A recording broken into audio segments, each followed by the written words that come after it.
Cooker తీసుకోవాలి.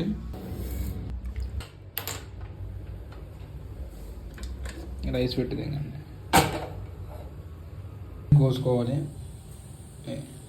కడాయి ready పెట్టుకున్నాం మనం.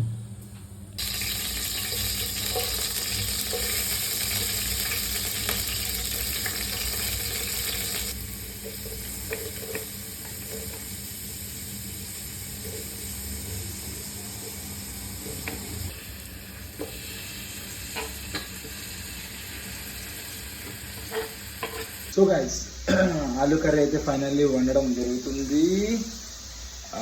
ఇప్పటి నుంచి ఒక సేఫ్టీ ఏంటంటే మనకి వంట వండుతున్న ఒక ఆలోచన వచ్చింది. జేబులు ఇట్లాంటి క్లాత్ పెట్టుకొని, ఎందుకంటే తుడుచుకోవడానికి అలా ఇలా ఇట్లా మూలను పడేస్తే పట్టుకుని ఎక్కడో మర్చిపోతాం కాబట్టి అదే ఇట్లా పట్టుకున్నారనుకో ఇట్లా తుడుచుకోనికి బాగుంటుంది. ఓకే, మన కర్రీ చూద్దాం ఎట్లా వండినానో.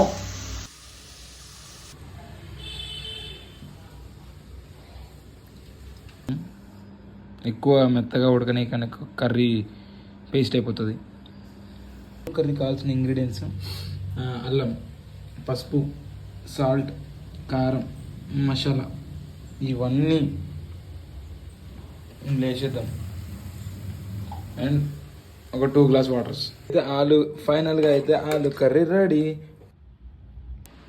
సో గాయస్ సూపర్ సెక్సీగా ఉంది. Super, wow.